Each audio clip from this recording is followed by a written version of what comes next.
Terrorism 1.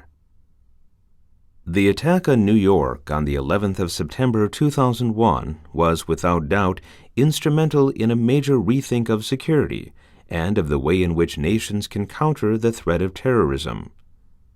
There were terrorist attacks before that, including extended campaigns like that of the IRA in Northern Ireland and the Basque separatist movement ETA in Spain, but it was the sheer scale and location of 9/11 that made it so significant. The literature is already extensive and cannot realistically be reviewed here, but some recent books, for example Francis Fukuyama's America at the Crossroads, have explored and attempted to evaluate the political significance of that event and the resulting war on terror. With the rise of the modern nation-state, warfare and threats were seen as a state-against-state phenomenon. The scale of the power and weaponry held by states as opposed to private individuals and groups made it seem inconceivable that a serious threat could come other than from another state.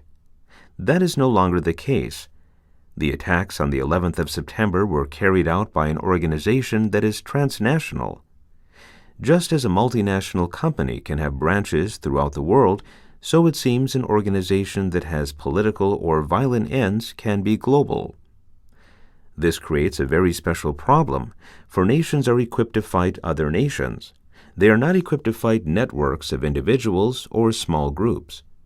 That was the problem that faced the USA after the attack on New York.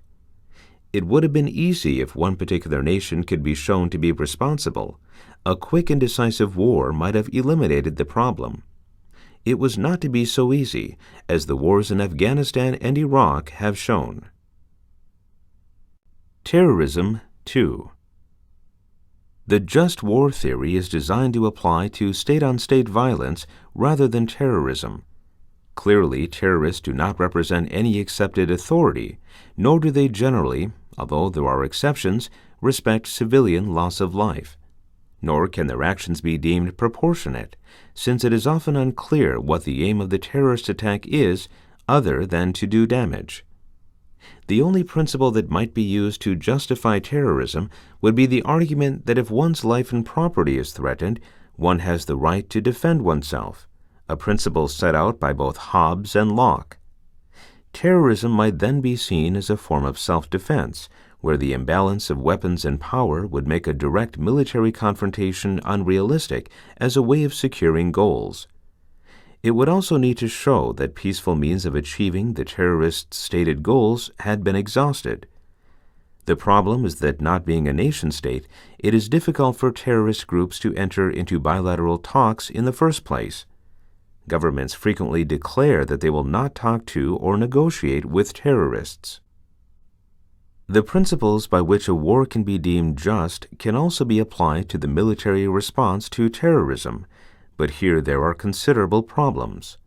A key question: is a nation to be held responsible for a terrorist group that may operate from within its geographical boundaries?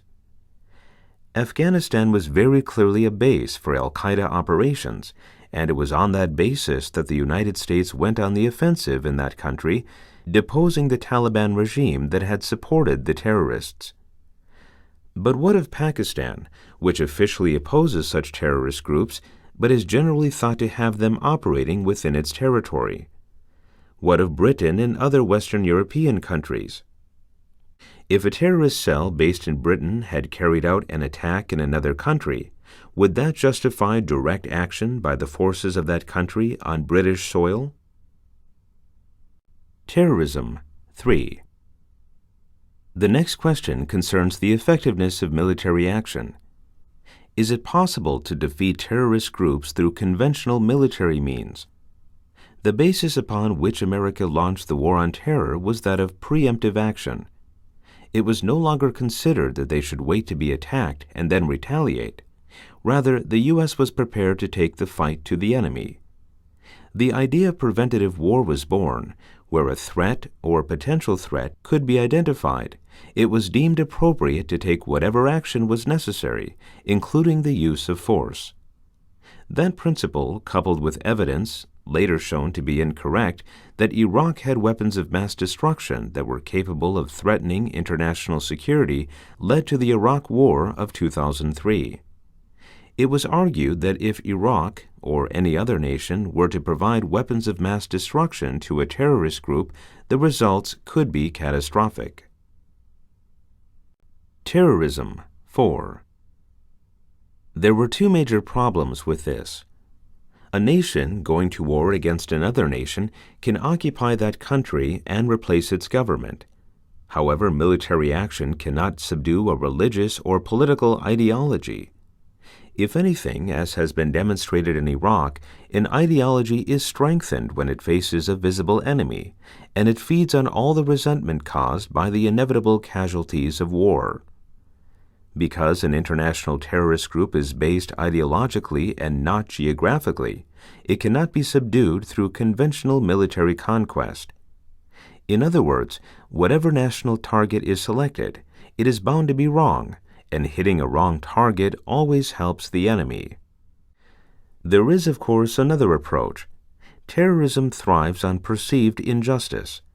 People join terrorist organizations because they believe there is a cause to be fought for, an injustice deserving of their terror.